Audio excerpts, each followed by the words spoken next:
All right. Hey, welcome everybody. We are broadcasting live. Restaurant Coach Facebook page. I think it's going. I'm not sure, but anyway, hey, I'm happy today. I'm joined by a good friend and fellow consultant and restaurant genius himself, Bo Bryant. How's things in California, man? You on lockdown or what? Crazy. Things are crazy everywhere, buddy. Crazy. Yeah, I guess, there's a handful of ebb and flow, right? There's places that, I'm talking to a client today and they're down 10%. That's pretty amazing. Just 10%? Just 10%. That's pretty amazing. Yeah. But it's actually really amazing. The flip side is so many places are down so much more, Yeah, or shut their doors completely. Shut their doors completely. I saw a stat the other day. I think the National Restaurant Association put out that 3% of restaurants have already closed permanently, and that they're estimating another 11% in the next 30 days. Yeah, so 14%. 14% in the next 30 days, not counting the next 60, 90 days. Yeah, I don't. Where do you think it's going to top out at? Well, I will tell you what. I was on this National Restaurant Association call yesterday that broke down the way that all the financial pieces of this $2.2 billion relief fund are going to be disseminated. And in front of that call, the number in my head was like 20%. Like, holy shit, this is unfathomable. After that call, I think, the number probably to me looks a little bit more like 5%. It was that impactful, what they're doing with, this PPP fund, which is that payroll protection plan, and the IDL or IDLE piece, which is the income disaster loan. Right. When the PPP with that 8 weeks worth of payroll forgiveness, that's pretty impressive. It'll be interesting to see how people use that product, and if and how they hedge, when they place it, when they take advantage of it. The IDL, I haven't unpacked it enough yet. I haven't dove into it enough. There are competing products coming from this fund.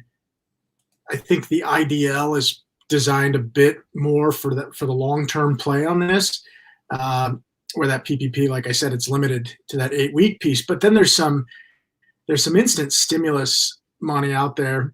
Right. It's more traditional loan, but after those two pieces kind of merge, you pick one or the other, you get to that fulcrum, and then you move forward with some other financial relief packages.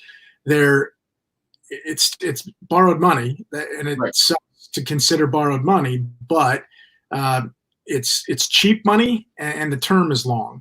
So it's I guess it's kind of a slow drip piece to me.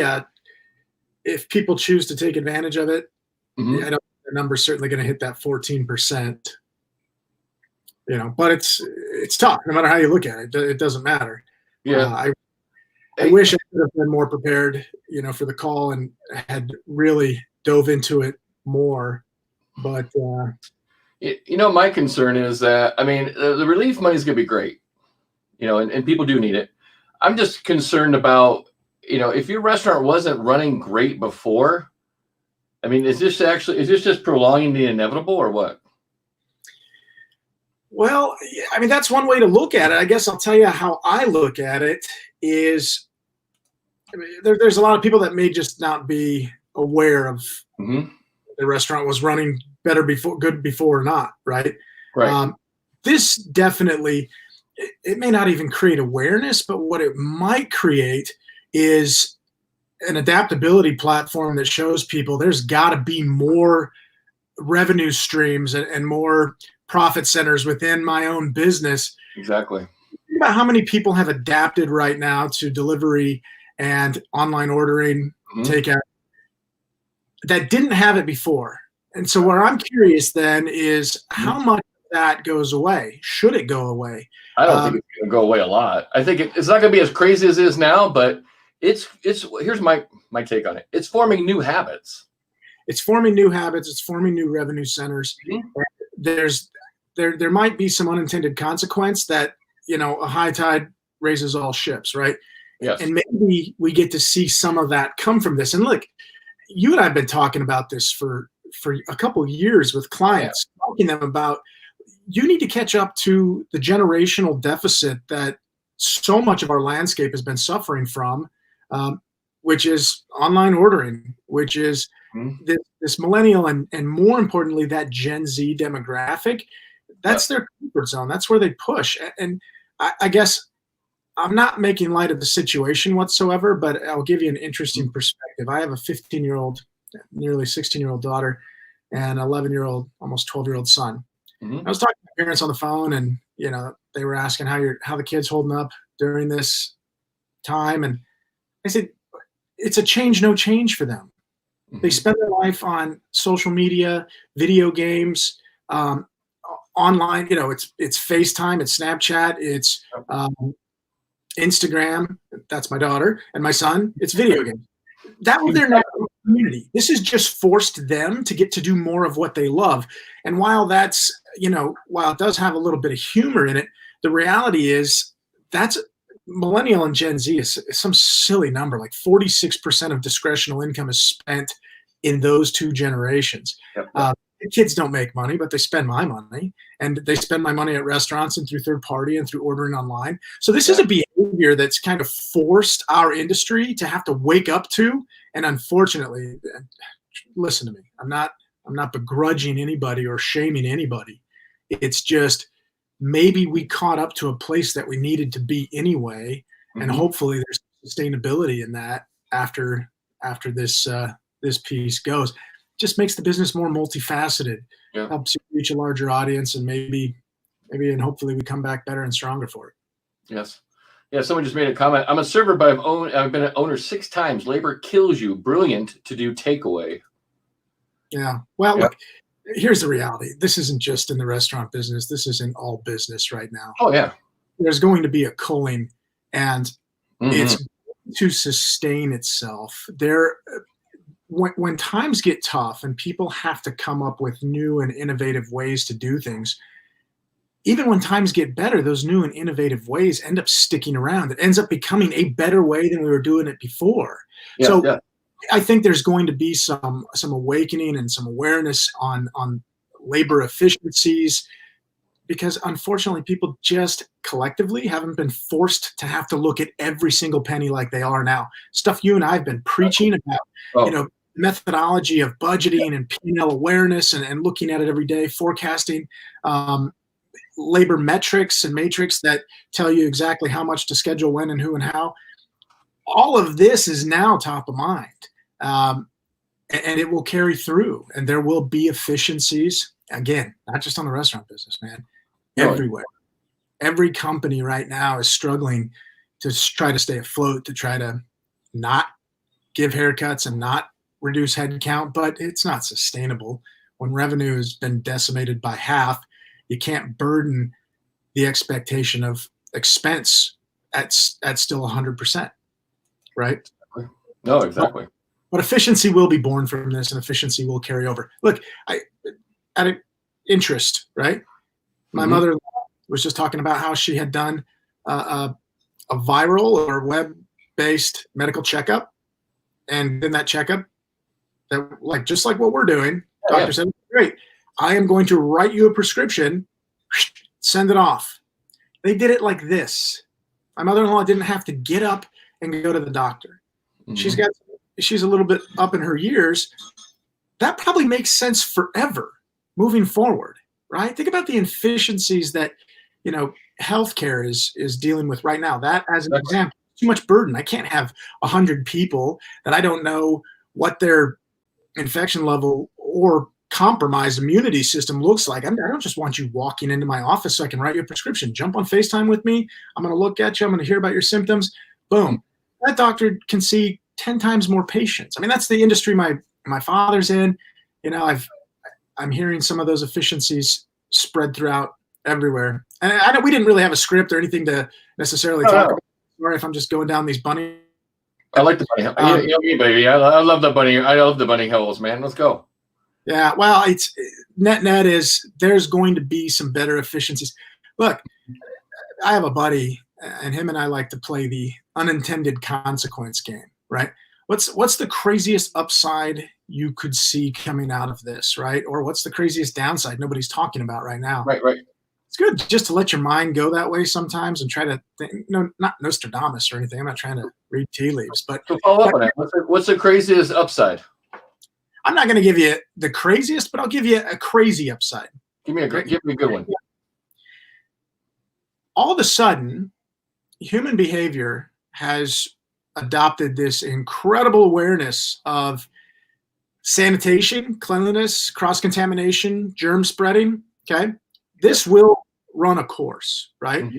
What won't run a course is what we can predict next year and every year for the rest of our lives is the flu will continue to be an active virus that affects people. So here's what's curious. How much of this current behavior that we've been hardwired for right now carries over? Mm-hmm. Imagine next year a drug like Tamiflu, right? 2 years ago, you couldn't get it. There was a run on it, and they just didn't have production up to where it had to be. Yeah. Maybe 2-3 years ago, doesn't matter. But now imagine you're investing in Tamiflu, and next year Tamiflu, their drug is half of the sales that they did this year because all of a sudden you've got better citizens that are so much more aware of washing their hands and cross-contamination. Let's say those behaviors carry over a year. Hospitals will be staffing up waiting to see flu patients that don't come. Tamiflu will be building up its bulk and its supply, and it doesn't come. And people will be thinking, what the hell happened? Well, what the hell happened is we all got a little bit smarter. Hopefully, and I pray God, this type of behavioral stuff does really resonate with people and stick around because we all stand to be the benefactor for that long term, right? I think about restaurants. Now, I narrow that down to a very, very small funnel and drip that system into the restaurant business and just think about this awareness and what it might do as the unintended consequence when it comes to foodborne illness and, you know, the Chipotles and the Jimmy Johns of the world facing these challenges that they've had over the last 5 years.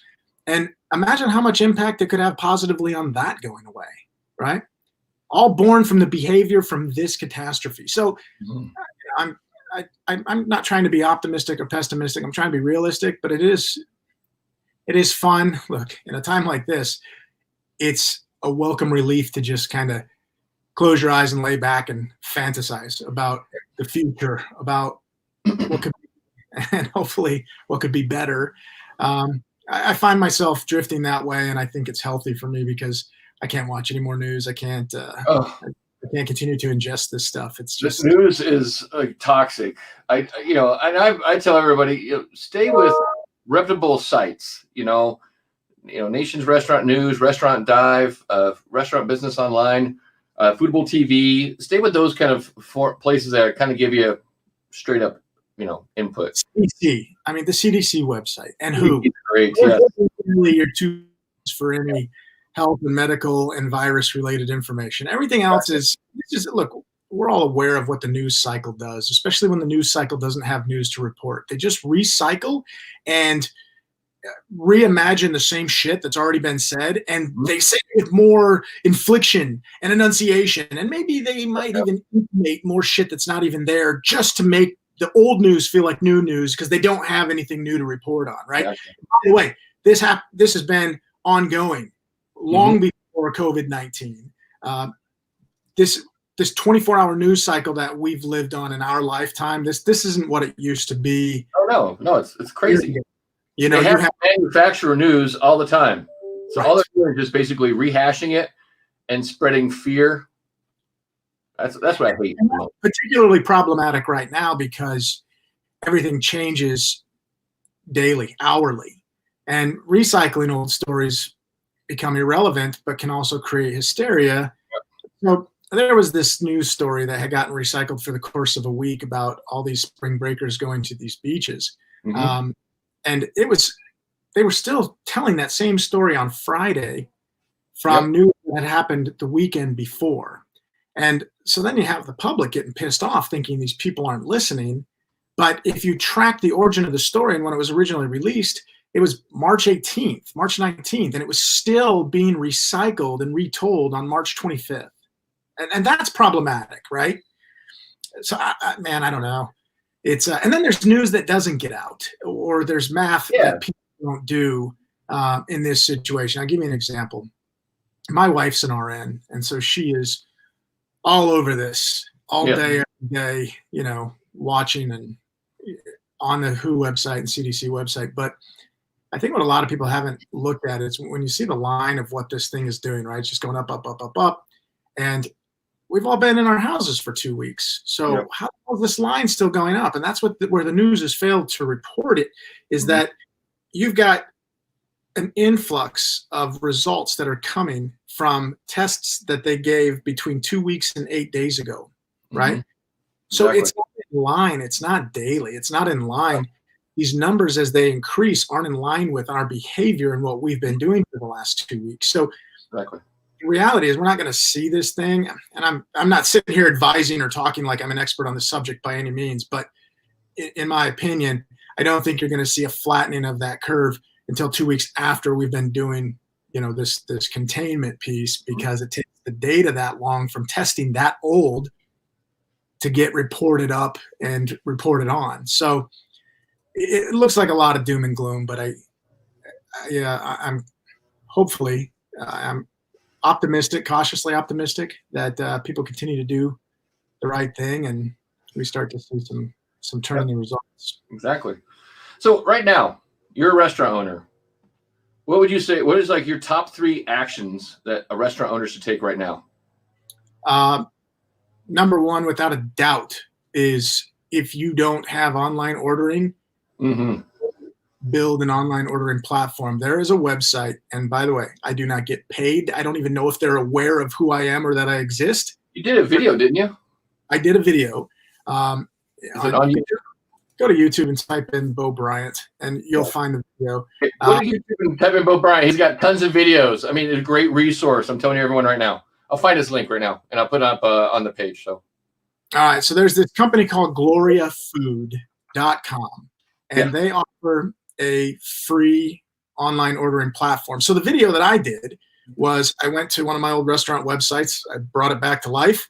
And I literally went step by step through their website that shows you how to build this, and built it, plugged it into my website, showed everybody exactly what it looks like, updated all the content on my website so that it looked like a current restaurant today. And it's kind of a recommendation, not just the online ordering, but also the slides and the information that I have on my sizzle reel going through the website. It's all current, relevant stuff that people should be paying attention to and modeling their website to look like right now. So update your website, definitely, and think about, here's a big disconnect. It's there. Oh, good, nice, there it is. Where's the camera? So I got some interesting data, a data report that somebody had sent me, and it was pretty interesting on online ordering. The customer through rate was 66%. This is an interesting statistic. Now, I came up with my own conclusion or assumption, but the data basically said of people who started a shopping cart with an online ordering through restaurant application, 33% of them abandoned their shopping cart. And to me, my assumption is because they don't know what the process is after they place the order. They don't know what it's going to look like when I get there. Are they just going to hand it to me with a glove on? And I don't know if that makes people comfortable enough. That's not practicing the social distancing at 6 feet. So it doesn't matter whether you have a plan or not. But it absolutely, well, yes, it does matter if you have a plan, but it's not helpful to just have a plan. If you're not communicating the plan, if you're not putting it online and letting people know what does the experience look like, then the customer doesn't have that confidence, right? Because they're afraid. They want to place the order, pay over the phone so they don't have to do any kind of hand-to-hand transaction with cash or credit card. They want to pull up in the parking lot in their car. They want to be alerted when the product is there. They want to go to a neutral place that's socially distanced so they can pick up the food with their name on it and grab it. So if you're doing that, great. Capture it and tell your audience you're doing it. So I guess those are a couple things. Now, another thing that so three parts. You asked what are the top three things I would have people doing. If you're not doing online ordering, do it. Go check out that Glory of Food. And I will say this, you could have Toast as a program, great program. There's a lot of great POS systems out there that already offer online ordering. And if you don't have it, you could use them, but understand the reason why I'm stumping for this gloryoffood.com thing is because I built it. It was up, it was active, and my customers could go on and order from me online within 2 hours. Yeah, fast. I love Toast. I love all these other products out there that offer it, but you can't get it up in 2 hours. Maybe 2 days if you're lucky, likely longer. But it's that simple. So number one, build the online ordering platform. Number two, make sure that not just on your website, but across all social media channels and the like, not just social media channels, I would say website, social media, and peer review. What is on your Yelp page right now? What is on Google Plus right now? What is on TripAdvisor right now? Go and update that and make sure that people understand what you're doing to keep them safe across all platforms. And then the third one, and this might seem kind of silly, is, I mean, it's kind of just grassroots marketing, right? Mm-hmm. There's that old crazy stuff that guys like you and I used to do 20 years ago before the whole social environment existed over the interweb, right? We actually went and put menus on doors and did kind of guerrilla marketing tactics. Look, my next door neighbor has a sign company. He owns a fast signs franchise. And my wife and I were out walking the dogs last night, and we walked by. They had their garage open. They're playing some pool in the garage, and kept my distance and said, "Hey, Scott, are you guys still open? Are you still printing signs? Because I have a lot of customers that are changing the way they're doing business right now, and they need some big banner ad advertisement that is out there that they can let people know, open for delivery, open for pickup orders." That's tactical grassroots type of stuff. Look, our audience has not just gotten smaller, but so too has the proximity. People aren't traveling the normal distance away from their home to go get the food that they used to get.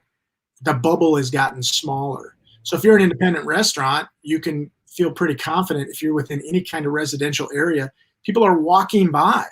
That's your chance to put information out on the street, banner ad above your restaurant that lets them know currently you're open. And even my sign buddy was like, look, I had to lay off some people, but the machines are sitting there idle. He said, I'm not violating any laws by sending a sign to the printer, have it print, leave my house, go grab it, roll it up, boom, throw it like a football at the restaurant that just ordered it, and we're all clean and safe and good, and they can let people know they're there. And and by the way, he's highly motivated at an extreme discounted rate to do this type of stuff on the fly for people. So I guess those are kind of my three things I'd be looking at.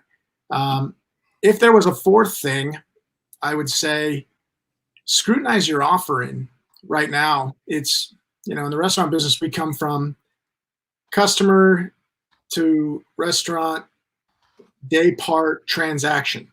Right. If I see 3 people coming in, I assume I'm going to sell 3 meals. That assumption is funky right now. Why would I assume that? If I see 3 people coming in, I should assume they want 30 meals. Right. That they want one hot one to take home tonight, and then I'm going to send them home with an assembly kit that's either pre-cooked and reheat or a full family meal that's take and bake. Sky's the limit, man. If you're selling pizza, every time somebody calls and orders a pizza, ask them if they want 3 or 4 extra take and bakes at a 50% discount. Make them at home. I'll give them to you cheaper because I'm not putting the labor into cooking them, cutting them, boxing them. Exactly. Right? I mean, we got to really think outside of the box. We got to get creative. I've seen cool stuff, man. I've seen restaurants kind of create this bodega type of deal where, they're taking the produce and stuff that they're getting from their distributors and they're putting them out in apple baskets out in the front of the restaurant with bags, and customers can shop and grab that type of stuff, throw it in a bag, tell them how much they got, pay for it. Gallons of milk, right? Restaurants buy 12 half gallons of milk, 6 1 gallons of milk. Oh, God. Literally, they're creating this bodega effect and updating their website to say, here's the home ingredients that we have, that when you come pick up your food, you can also order these online right now too. On the retail side, we'll package that up and send it home with you as well. Toilet paper, look, restaurant distribution supply chain, the toilet paper channel has not been disrupted. Restaurants buy a 96 pack of toilet paper all day every day, and they can keep that stuff coming in the door. It seems silly. It seems so crazy, but man, whatever. We just got to get outside of the box. We got to look at our business as an e-commerce business, and we have to expand our width and depth and breadth on what we offer, especially relative to what people need. Look, I'll tell you, it's fascinating. You go to the grocery store, and everybody's talking about the grocery store. Look, it's interesting. Grocery store is not out of food; it's out of popular stuff, and there's a shit ton of other stuff on the shelf. To me, I remember when we first went in the grocery store after this whole thing, and I saw all the pasta shelves are empty and all the canned goods shelves, the pasta sauces are empty. And I was thinking, oh, of course they are. Millennials don't know how to cook. This is the only shit they know how to make, right? So, the masses ran to the store and grabbed the easy stuff. Exactly. And I'm not just picking on millennials, actually, because there's a lot of people who just don't know how to cook because they've been eating away from home more and more every year. And so they're just grabbing the simple stuff. But, man, you can find stuff if you know how to make stuff. And I've seen some really, really cool ideas. I think it was one that you shared with me, and I actually unpacked it and got into quite a bit of detail on it. I thought it was an awesome idea. It was a home meal kit, right? The home meal kit had a sticker with a QR code on it. No different than what I promoted with my menu thing on my site. When people look at that video, they'll see it. But this was in a different way. Took a QR code, put it on the lid of the foil pan that had all the raw ingredients in it. When you put your phone over the QR code, that chef pops up on a YouTube video with a how-to tutorial to cook this dish. All right, first grab that chicken, start the chicken in the pan, right? Get the pan hot first, put the oil in, then turn it down, put the chicken in the pan, let it cook. Now move over to your vegetables, put these vegetables in the pan, him with a little white wine, start sauteing them. So it goes through this really cool tutorial video, and I was like, man, that's genius. Everybody who buys the product gets a cook-along lesson with the chef. Yeah. Genius. That's absolutely genius. Yeah. So we're seeing a lot of kick-ass innovation, and this is what I love about our industry. It's resilient, it's creative, it's innovative. And so there are, as much as there's a lot of doom and gloom, there's also a shit ton of cool bright spots right now that are just that make me proud of the industry that I'm in. Tony at Pagosa Brewing, right? Yeah. Yeah, Tony up there at Pagosa Brewing, right? Yeah. Yeah. So he's been pushing this online ordering, because all you can do is online ordering up in Colorado. So he's been pushing these prime rib dinners on Friday nights and really pushing it. And he's been selling out. I mean, he's never sold as much prime rib as he has recently, just promoting it and just saying, hey, I got 4 left. Who wants one? I got 4 left. Who wants one? And he's been selling like 40, 50 prime rib dinners.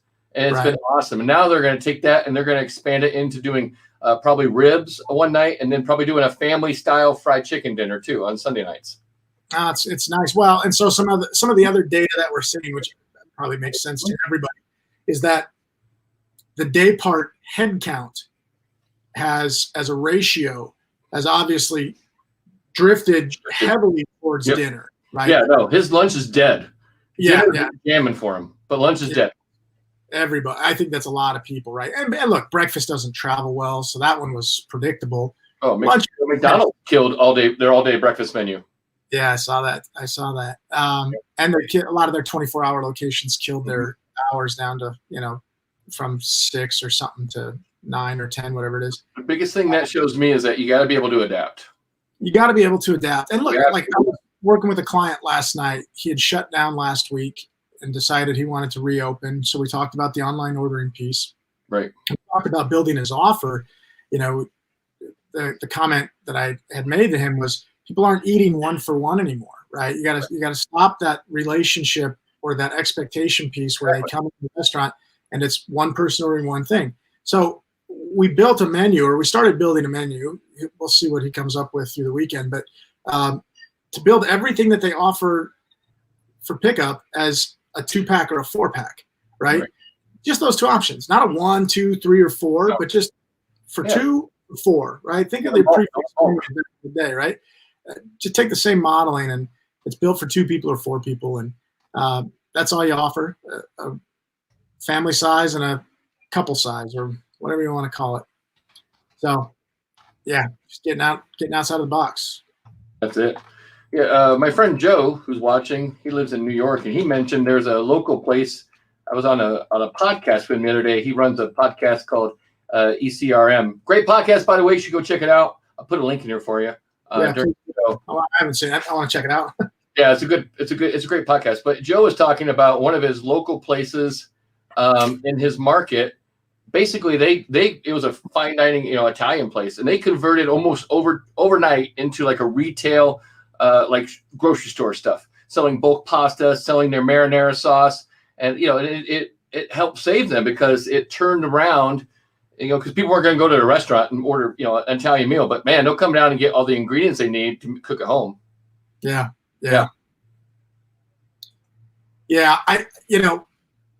I first of all, Donald, thanks for doing this podcast. I think it's great that you're doing it, and I know you committed to kind of doing it at least for a whole week, and I know you've got some other great friends of ours coming on. This is what's so critical. I'll tell you, it wasn't lost on me yesterday in that NRA meeting, that conference call. Mm-hmm. So just in case anybody doesn't know, we're the largest private employer in the United States. We are the largest employer of employees too. So it's not just dollars, it's headcount. And when you hear numbers like that, you would think that you belong to a community that's highly organized. Mm-hmm. And being on that NRA call yesterday showed me what the top of that organizational part looks like. But being boots on the ground every day shows me how vast the disconnect is in between, right? We don't have a lot of good channels for sharing and bifurcating the system and, sharing those ideas. And I can't believe how many people weren't aware of that call yesterday. That call was the best news and some of the best information I've gotten in over a month. And it was viral. I took a copy of the link, sent it to everybody I knew, said, hey, if you didn't hear this, listen to it. It's so powerful. I put a link in the notes, by the way, for people that want to check out that show that you mentioned. Good. So, yeah. I mean, listen, man, it helped me breathe a sigh of relief. But it does talk about how disjointed our industry is, because it's a conglomeration of all these independents that really make up that largest private employer in the United States. But in between, the gap in between the organizational excellence that happens at the NRA level and the disconnected, absence of that happens at the independent, I own one restaurant level, right? And I mean, look, man, owning restaurants every day, even if you were aware of all that stuff and knew where to go find it, good luck coming up for air, man. I mean, you can't see the forest for the trees when you're in it. This is fire drills aren't new to us. This just happens to be one of the bigger and worst ones we've ever battled. But man, contingency plans. I'll tell you, man. I always tell people contingency is the biggest thing that we learned in the military and special ops. Contingency planning is the biggest thing you can do. Well, and like I said at the beginning, I think that'll be the carryover. I think there'll be a lot of built-in contingency plans that come after this, and a lot of it'll be real-life experience, right? Even if people stop doing some of the stuff they're doing now, hopefully they're capturing it and putting it in a book and making sure that they know exactly how to go back to all the functional blocking and tackling and steps to set this up if they ever had to. You're my lawn guys outside. Oh, man, I cut all my soft expenses. Holy cow, good for you. Hey, I'm trying to support the local guy. We just did social distancing. I put the money in an envelope and put it outside the door, and he just grabs it and goes. Good for you. Yeah, you gotta practice that social distancing. I have to. You have to support. Here's another thing too. You gotta support your community, support your local economy. Do what you can. So yeah, I cut my corporate overhead. My subscriptions to things that I can't use right now. Those kind of hit the wayside. Yeah. I had 40 different websites on GoDaddy. I didn't need to renew 20 of them. I probably didn't need to renew 40 of them. I should probably cut down my list of GoDaddy names. I'm like you. I'm a GoDaddy domain name hoarder, man. Every time I get an idea, I'm like you. Yep. Every time we get an idea, first thing we do is we buy the domain name, right? Buy the .com. Absolutely. Yeah. So I let some of those go. So yeah, you have to. everybody go farm some creative ideas. So let me just throw this out there, and just best guess. What do you think? How long this thing gonna last? When do you think things are gonna start getting back to kind of a little more traffic out there? 30 days, 60 days, 90 days? You're right. It's a best guess, right? I look at the numbers and I try to figure out.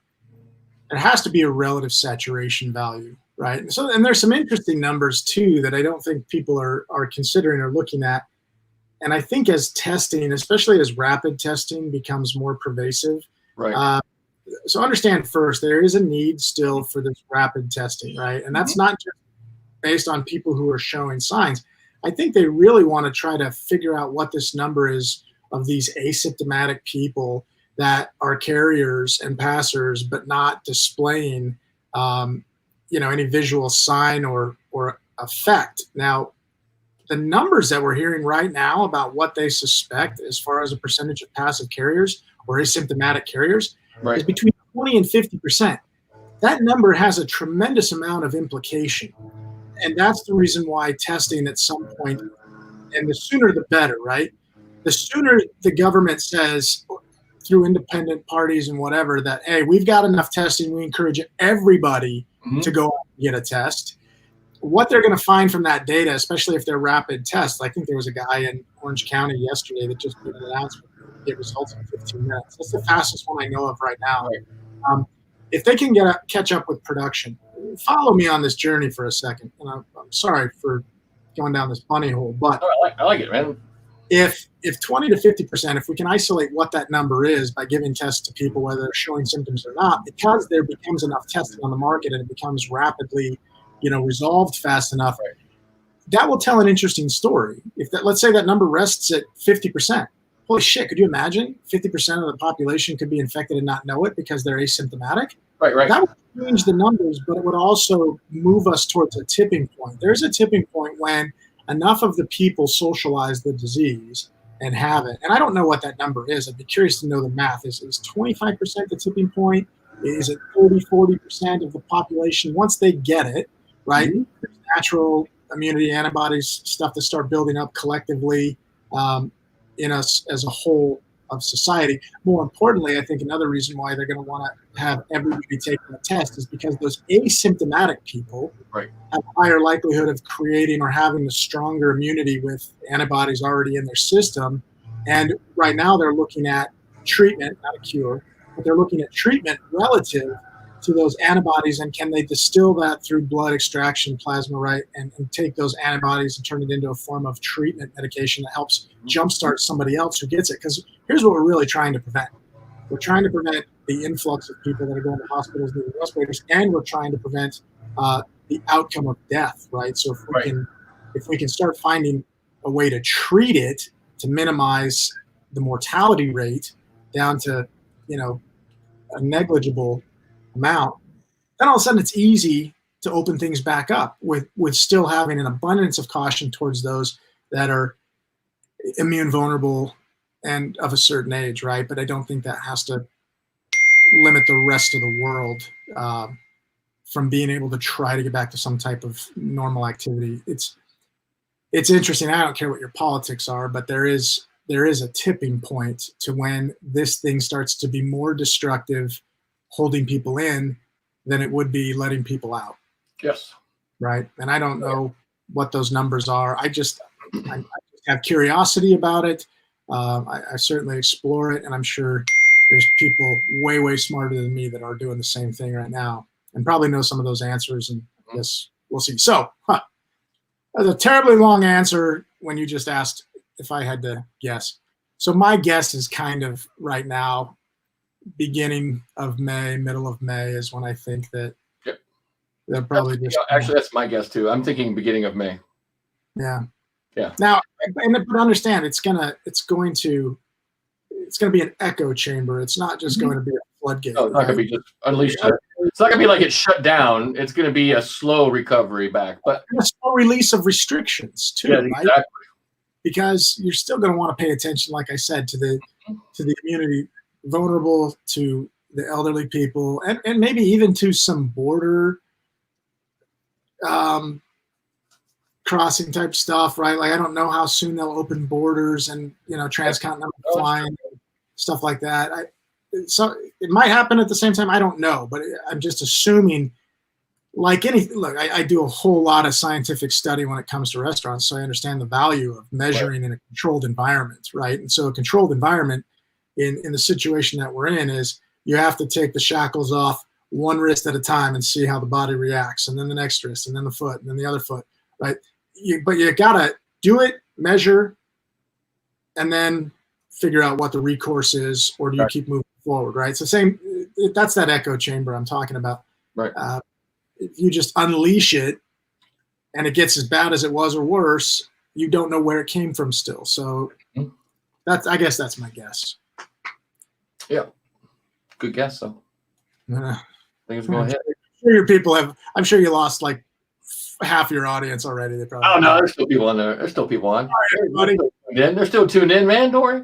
Cooped up in the house and in my head for too long. In the house. Hey, you know what? And that's one thing about being cooped up. You start like just riffing on things. Yeah. I've heard so much more content in this last week than I ever have. It's true. I've been content generating over the last 2 weeks, man. It's been crazy. It's my brain. Yeah. So I want to make a mention real quick. If you haven't been to I have a free webinar out there. It's called the Coronavirus Action Plan for Restaurants. It's free. You can easily go and get a hold of it. I think I have the links right there. The links are in the show notes. The free coronavirus webinar. Actually, there's some great stuff on there. Bo contributed some stuff. We uploaded some stuff that he did. There's also that link that he mentioned about his video about online ordering. You want to make sure you check that out because that's huge. Also, too, and then there is a link in the show for that replay. It was from the National Restaurant Association, right? Yeah, okay. Yep, the link's right there. Make sure you get watch that. What did you say? It made you feel a lot better, right? Oh, seriously, it was kind of like the weight of the world lifted off my shoulders. It gave me hope. It told me these 5 million people unemployed in our industry will get back to work within probably the next 4 to 6 weeks. Just with this PPP fund, right? That's regardless of whether or not the economy comes back or the sanctions are lifted or whatever. It just, in order for owner operators to take advantage of this forgiven debt structure that they've put in, here's 8 weeks worth of free income. The only stipulation is you've got to show us previous payroll and a previous what's called FTE, full-time employee, right? Show us what the count was on that historically. We'll use that number to generate your 8 weeks worth of free income, with the caveat that that number is proportionate to your full-time employees. Mm-hmm. So that gives restaurants the incentive to hire back the full-time employees and know that they'll be paid through this fund, and the loan will be forgiven. It's really more of a grant than it is a loan. It's a grant. It'll be forgiven if you hire that head count back to what it was based on the baseline we created. So that's encouraging. And that wasn't the only part. All the different elements of this relief and the financial structure and the loans were what kind of gave me that. Mm-hmm. Oh, thank goodness, there is some bright spot, and that's why I would encourage everybody to listen to it. It's a little heady. Don't get me wrong. I mean, it's heavy. I watched it. It's pretty heavy, but it's good though. So here, Titus asked a question to us. What are you doing to retain your top talent or bringing on new talent? What would you recommend for people? So now we're talking, tough questions. That's a good question. Whoever asked it, it's a good question. I just did. And I thought you were reading something from somebody. Oh no, it was here. Here's the question. I hate to give. Every human being matters. Everybody's family and income and ability to make income matters. So I'm not trying to minimize that, but here's kind of a reality. There's been a small percentage. There's always a small percentage that exists in every business that shouldn't be there. Yeah, exactly. This unfortunately gives some people an excuse to get rid of them. Mm-hmm. But moving forward, as leaders, I would start questioning our go forward strategy and say, in the future, Mm-hmm. I don't want to have 3 or 5% of my staff that I know I could get rid of, and I'm waiting for a rainy day type of thing like this to happen. Because here's where that's really negative.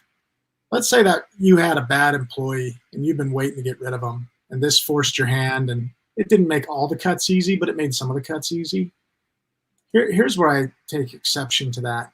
If you've been a good leader and people knew where they stood and they knew what was expected of them, they knew what great looks like, and they knew they weren't performing, hire slow and fire fast. Exactly. And give that person an opportunity before something like this happens to go to try to find some gainful employment somewhere else where they might still have a job. Maybe they would have left the restaurant industry and gone to work at a grocery store or Amazon.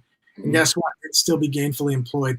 So I try to look introspectively and think how much of what we did might have hurt people, especially in that vertical, right? So the answer is, first of all, it's going to put an abundance of employee inventory out there. I think that's good for our industry, right? People will fight harder to get a job.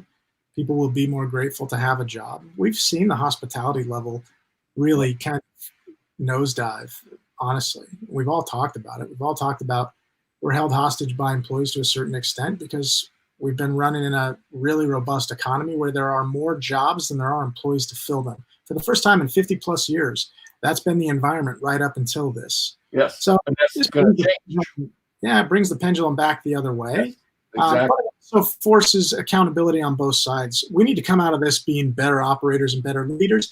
And I think employees also understand they need to come back out of this being more grateful and being better employees.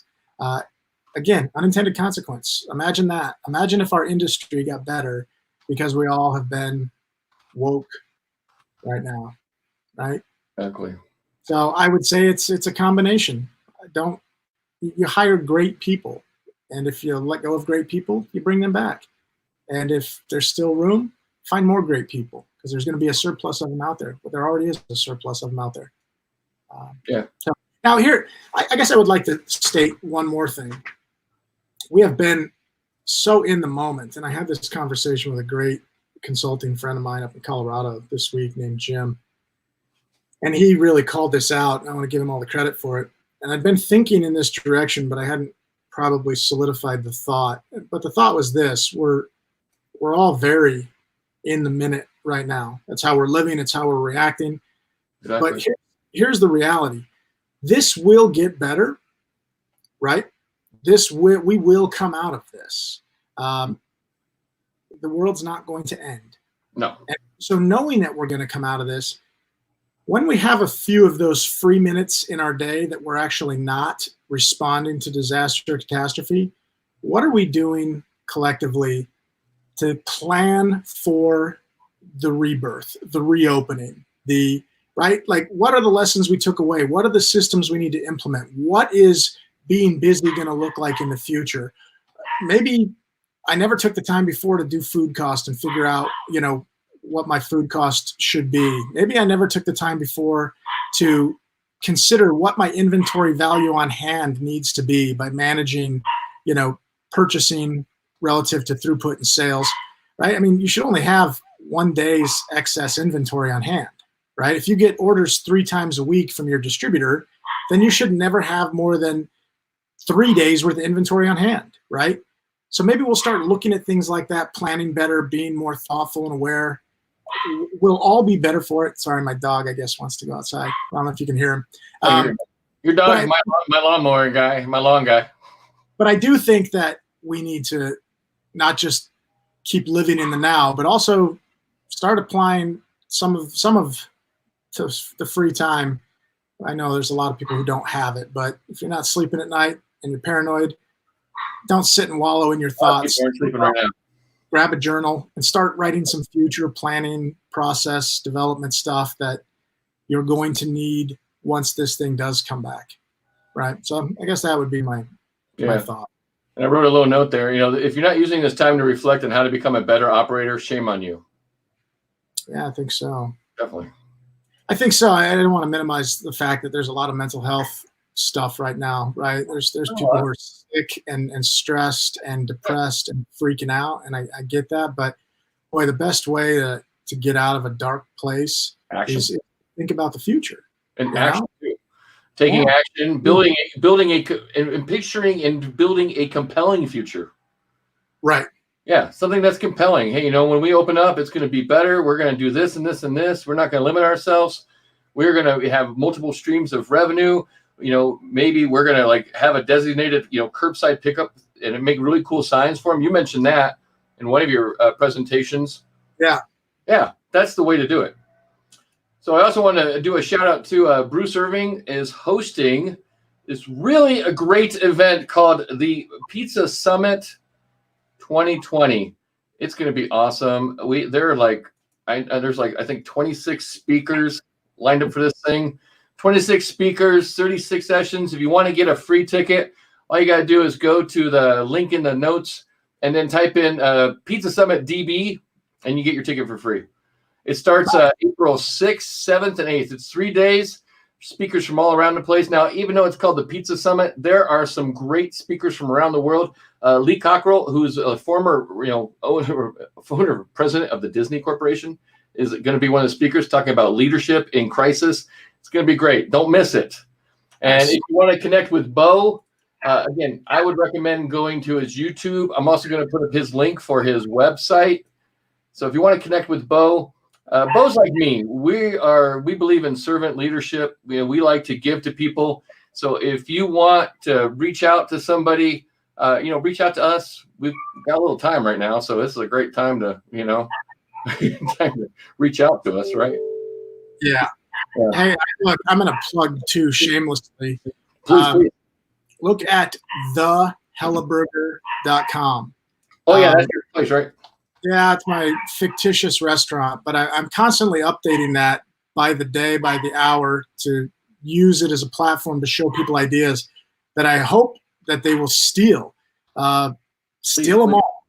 Everything that's up there, everything that, the slideshow, even all the way down to the design. The design is very intentional. It's based on a best-in-class model of web design that was voted by, Millennial and Gen Z as what captures their attention the best, and each picture has a call to action or information. Yeah. I don't put that stuff up there because I'm selling burgers right now. I'm not. No, it's definitely a model that you want to look at. So the link's in the notes right there. You can see it on the screen right there. Thehellaburger.com. It's a really cool. He's got the menu, and he's got some really cool. Some great stuff. And like Bo says, go and knock it off. And model it. Modeling. The most effective way to get success. Yeah. We teach it in NLP, right? Steal it. And by the way, the only man. price for theft is replacement, right? So steal anything you want, but just contribute, donate an idea, right? You can take anything as long as there's a donation. So donate an idea, share something that is working with your community. Yes. We're all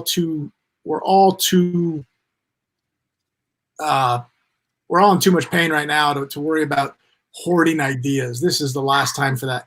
Your bubble is coming from within a mile of your restaurant. So the guy who is 2 miles, 3 miles away that used to be your competitor, he's not your competitor anymore.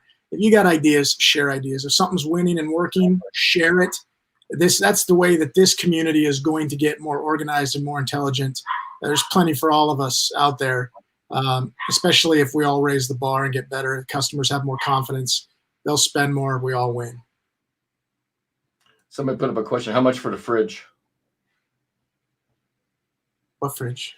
I don't know. Did you have a fridge on there? I don't know. Pictures? Oh, I might be talking about one of the demos, I had a on slide 2 of the website. You can click on the little dot down there on the second slide. It shows step 1, step 2, step 3, step 4. So the tabletop that the bag is sitting on, right? It wasn't a fridge; just literally just a tabletop blocking the front door. I gotcha. That you put the bag on and tell the customer orders there. I don't know. Maybe that's what they're talking about. I have no idea. Yeah. So anyway, and during this time right now, I've got, I'm working from home like a lot of people. If you want to schedule a one-on-one call with me, just go to my website. There's buttons all over the place that says schedule a call. I make it pretty easy. Okay. Relative to mental health too. and mental health too. Don't forget to take some time in your day. If you look over my shoulder, there's a Your guitar. guitar, your thing. Look, man, that's my that's my little glimpse of abandoning the world for 30 minutes a day and just Yep. playing guitar, taking some lessons online, and learning some new stuff. I got these new things I love. It's silent mode. Have you seen these things? No. It's a blackout. It's a blackout meditation thing, and it has a breathing app and a meditation app. I've been using that, man. I love it. Amped up my stuff. So Yeah, very nice. Yeah. Yeah. Well, look, you got take care of yourselves out there too, right? It's like, please. if you don't take care of yourself, then there's no one to take care of everyone else. So Actually, yeah. So, Bo, I want to say thanks again. Thanks for joining me on short notice today. I mean, I literally sent you a message like 2 hours ago, and you said you were driving. I'm like, hey, what time you home? And let's do this. So, thanks for being on the live broadcast today. I really appreciate it. If you have any questions, we will be monitoring the feed on the Restaurant Coach Facebook page. Please, if you have any questions, reach out to us. If I don't get to them, Bo will look at them too. We'll make sure you get some answers. But again, how much, you need to stay focused and stay centered and focus on helping each other out. Yeah, Donald, hey, thanks for having me, buddy. And more importantly, thanks for hosting this for our community, and good luck with the rest of them. I will keep an eye on the page, and I'll answer back as many questions as I can see too. So exactly. Keep up the work. We all need to do it together, man. So good job. Thanks, buddy. Thank you. Thank you. Everyone have a fantastic day. Everyone be safe out there. Practice social distancing, and be positive. This thing will end, and when it does, the restaurant industry is going to bounce back strong. So be ready for it. Awesome.